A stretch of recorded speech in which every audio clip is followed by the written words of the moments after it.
What's going on, guys? It's your boy Tyler Gates, aka Tag Live 205, and welcome back to another episode of the Tag Live 205 Talk Show here on YouTube. If you have not already, please subscribe to the channel. Also, follow me on Instagram at Tyler A. Gates, Tag Live 205, and follow my TikTok as well as my Twitter.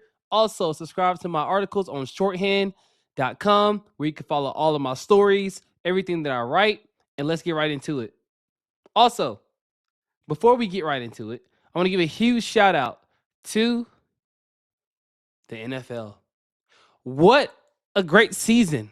It was a really up and down season. And to really start off this video and this episode, I'm going to start by saying the Super Bowl halftime show. It was interesting. And the reason why I say it was interesting is because we've never seen that happen before. We've never seen Latin America come together before like that.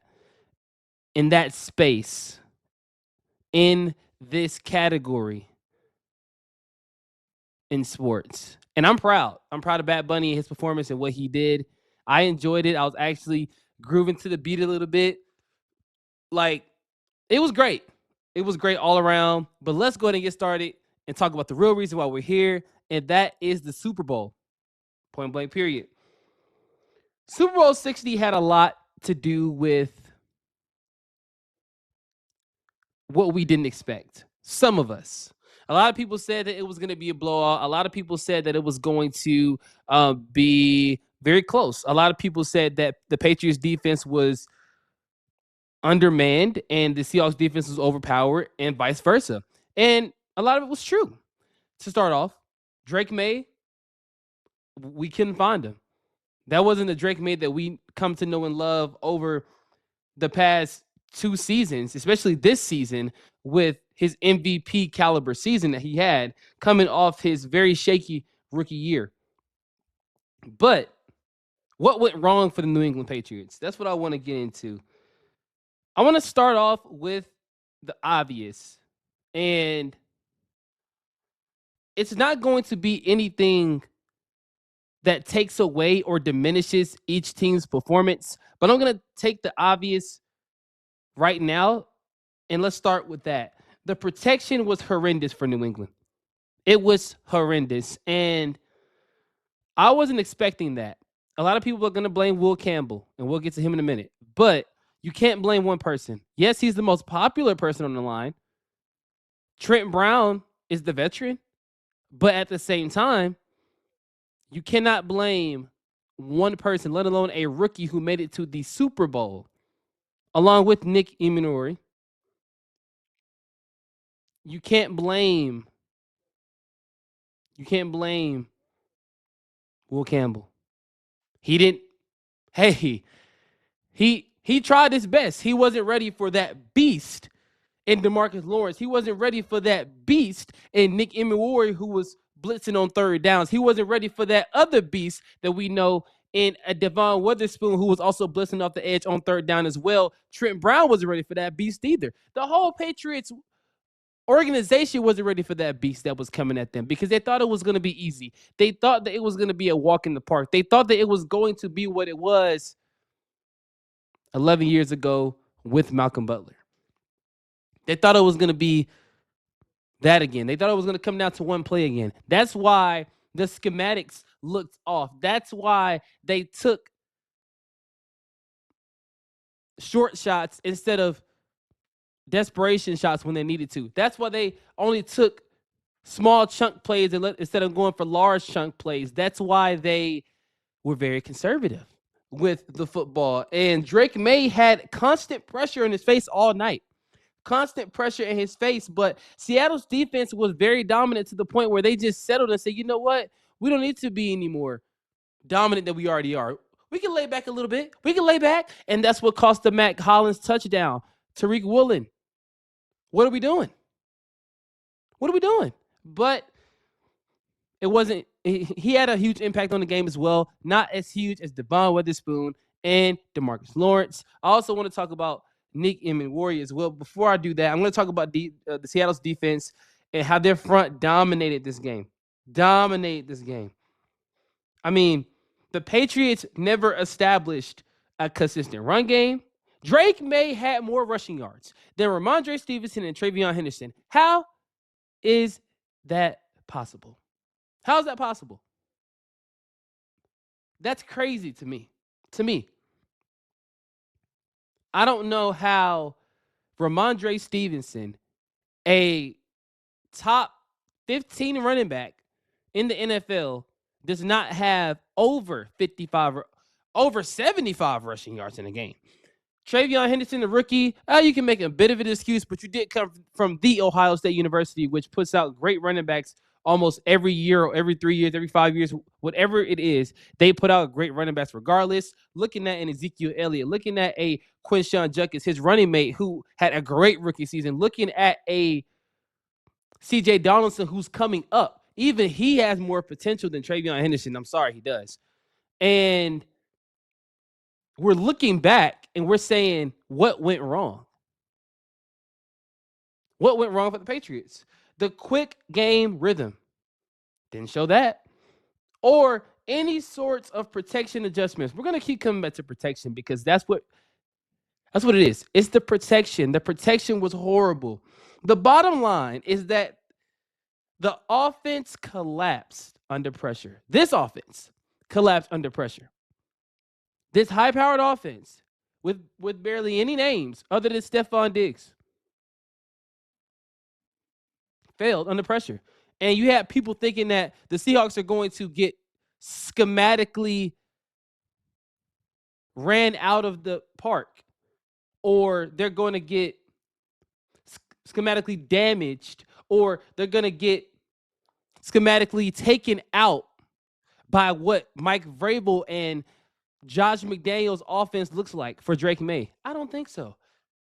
And I said it on my pre-show as well with Millions. Thank you once again, Millions, for allowing me that platform. Much appreciated. As always, I love you guys.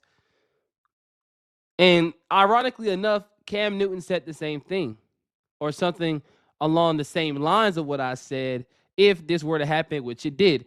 Everybody took turns making mistakes.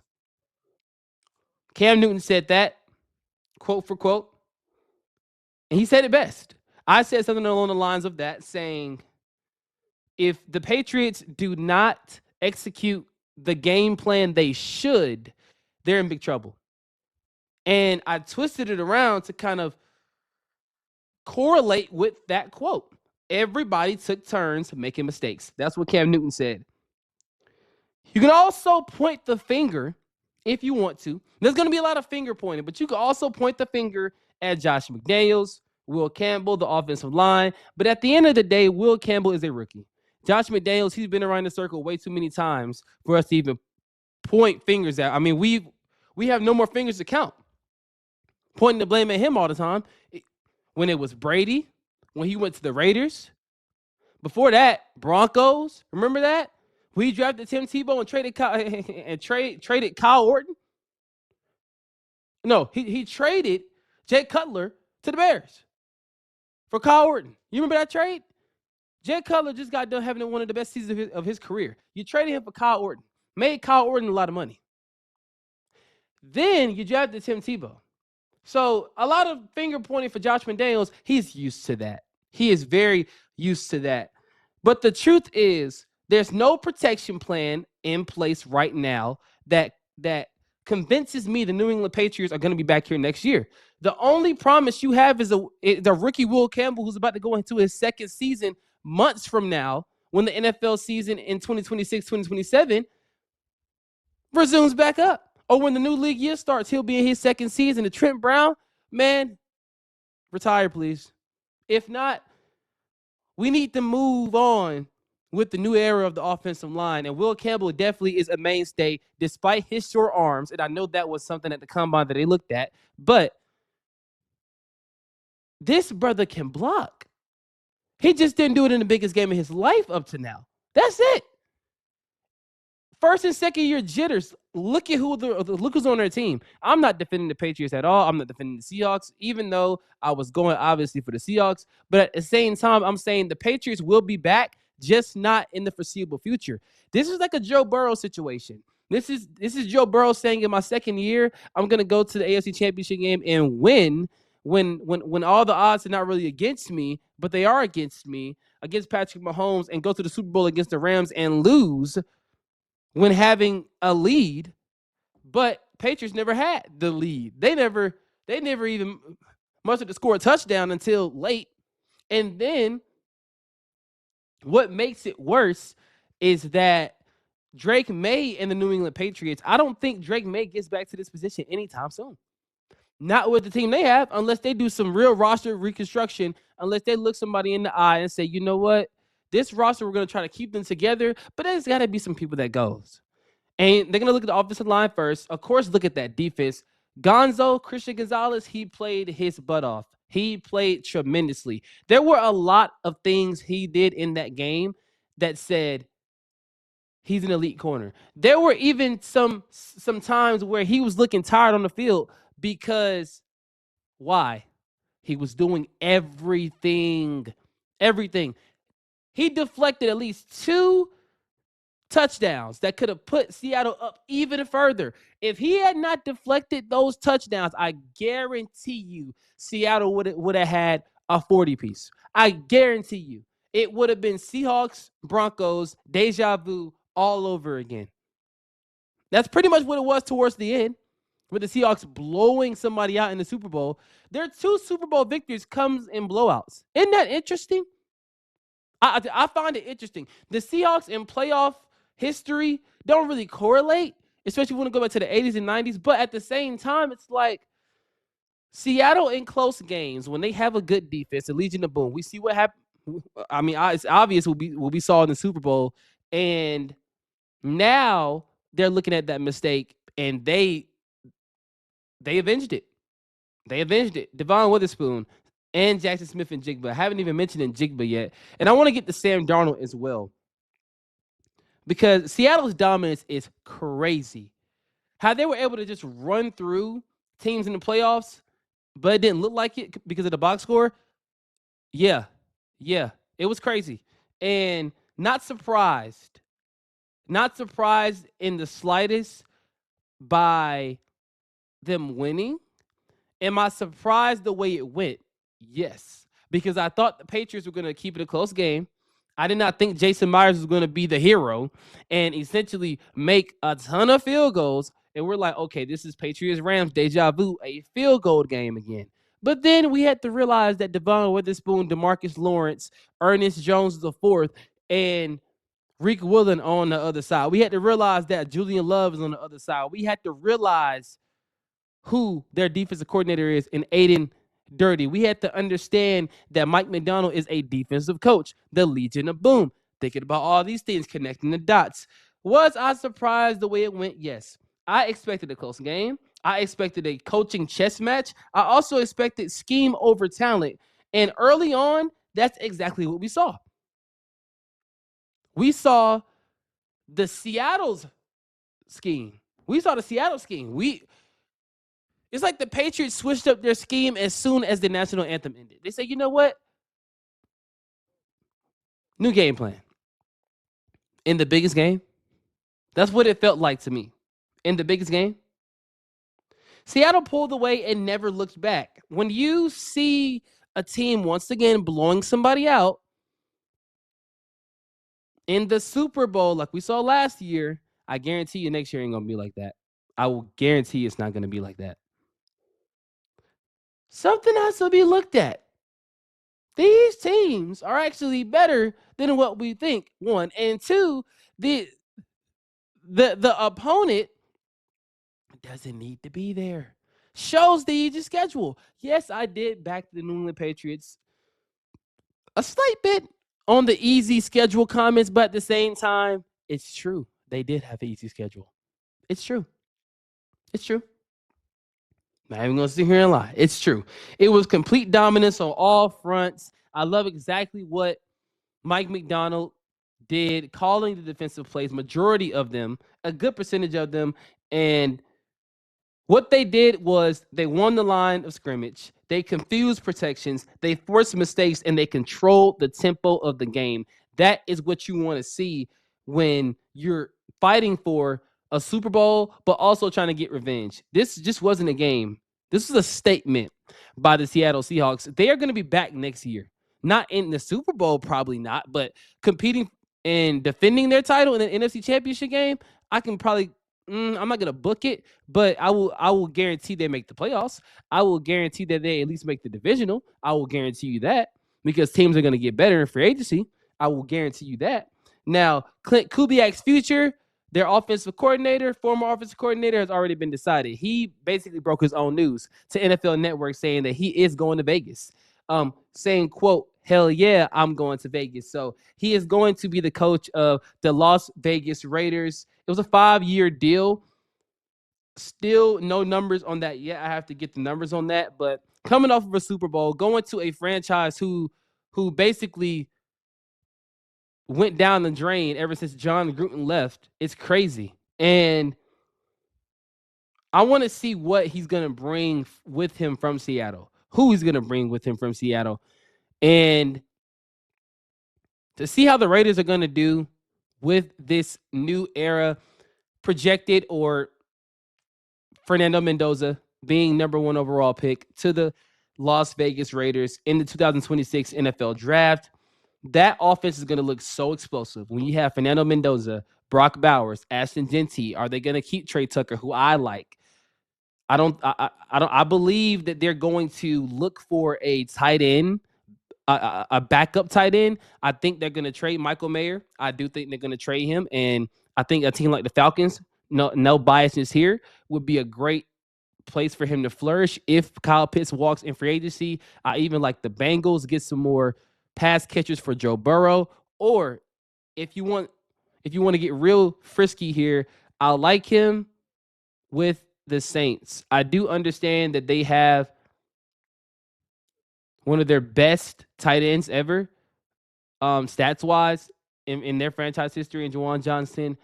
And y'all know how I feel about the Saints. But at the same time, I do feel like Michael Mayer would succeed there, especially in the NFC South with their defenses and how they don't really play schematics when it comes to tight ends, and how tight ends put up numbers and have been putting up numbers over the past 2 decades since the year 2000. Yeah, I would like that fit alongside Tyler Shuck. I would definitely like that fit.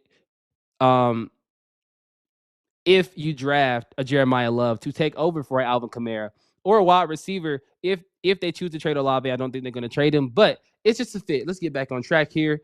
Like I said, Clint Kubiak now heading to Vegas, had a lot of interviews with other teams, the Falcons included, and ultimately the Falcons chose Kevin Stefanski over guys like Kubiak and others. But once again, I'm gonna circle back to what he's walking into. You're walking into a team that has the number 1 overall pick, Brock Bowers, Ashton Genty, and a massive Max Crosby contract situation. He's gonna get traded. I don't think this is because of money. I just put that in there. I believe he wants to be traded because he wants to win. As simple as that. That's why a lot of good players want to be dealt, like Trey Henderson. He wanted to be traded because he felt like Cincinnati was going nowhere without him. Cincinnati was going absolutely nowhere because they have 99 offense and 1% defense. That's all they have. Yes, locking up T. Higgins. Yes, locking up Jamar Chase. Yes, locking up your franchise player in Joe Burrow. That's great. But what defense do you have? I love Cam Taylor-Britt, but let's be honest. Sometimes he can throw the game away. Sometimes Trey Hendrickson, we already know about him. Goated. We can also look at the fact that you haven't had a good safety since Jesse Bates decided to come to the A. And you went to the Super Bowl with a good team. Von Bell was on that team. If you know, you know.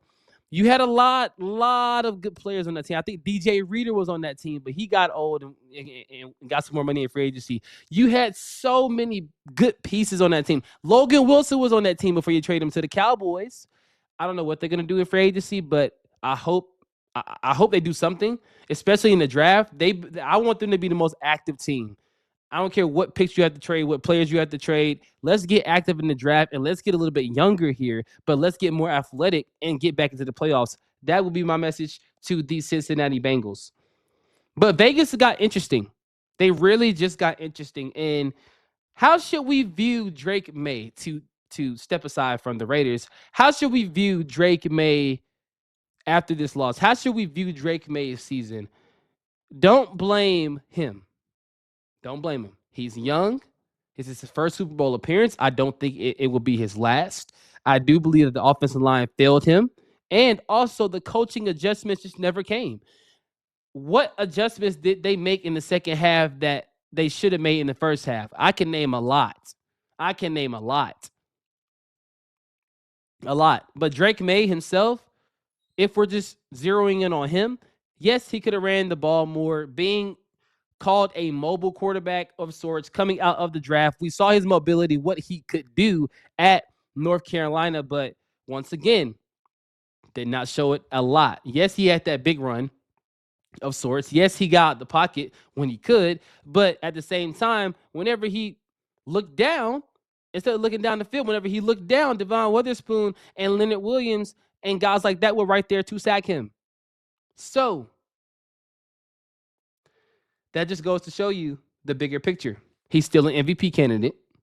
He's still the future of their franchise. He's just a part of the growing process as well as different players. But all of this, what happened, all of this, the loss, the scheme's not working, Vrabel not doing much. This all is a part of the growing process. You're not going to win everything all the time, New England. You can't win at everything, New England. You can't have everything, New England. You can't have everything. This right here is partially what the NFL fans were hoping for. Now it's you guys' turn to experience the downfall. After all the winning, after all the winning championships, after all the divisional wins, after all the conference championship wins, after all the Super Bowls that you won or sometimes lost because they didn't really lose like that. But now it's your turn to experience pain. And that is the circle of life, because boy, how the tables have turned on the New England Patriots. But it's a new chapter, new season, new expectations. The outlook for New England, I don't see them getting back in the Super Bowl anytime soon. I just harped on that a couple minutes ago. I'm gonna say it again. You don't see them developing anybody unless they go get somebody in the draft. I love Travion Henderson. I love Drake May. I love Will Campbell. Kayshon Boutte could be a guy for them as well.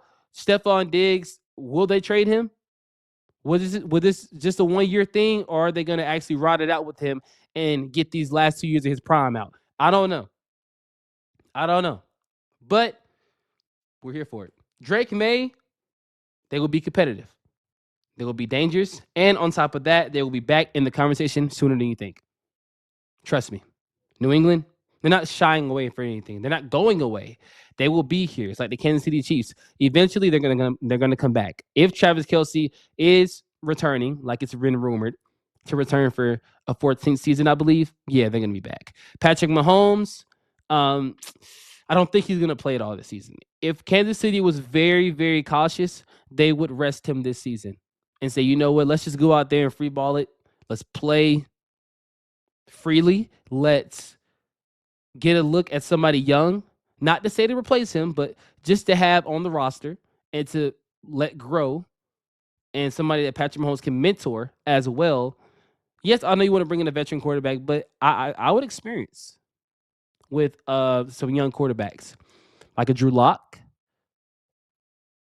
I don't know. It sounds tempting to me. Not saying Tommy DeVito, but a Drew Lock, maybe a Will Levis. Need somebody like a Patrick Mahomes to kind of get his juices flowing again. I don't know. I'm just throwing ideas out there. But to close us off, Seattle, they were dominant. They were trustworthy, and they did not mess up. They went out there with one goal in mind, to avenge what happened 12 years ago or 11 years ago. They went out there with one goal in mind, to avenge what happened 11 years ago, and they did. They did it on the biggest stage of them all in Super Bowl 60. So the lessons we learned Games are not won on hype or play calling. They're won in the trenches, and that is what Seattle has. They have the trenches, aka the dark side. Thank you guys once again for joining me for another episode. I will probably post one time a week now, or if the episode requires it, this will be a 25-minute episode, or if it requires 5 minute, 7 minute, 10-minute episodes, and probably one 25-minute episode to discuss whatever is going on in sports at the time, one time a month. So thank you guys so much for watching. If you have not already, like I said, please subscribe to this channel, share it, like it, comment, and tell your friends to tell your friends to tell a friend to come on this show and watch these. Watch me talk about sports. And you can also join if you want to be a guest on the show. Link is in my Instagram bio. If you want to be a guest, let me know how you feel about that. Make your comments down below. And as always, I'm Tyler A. Gates. Stay live, y'all. And I'm out. Peace.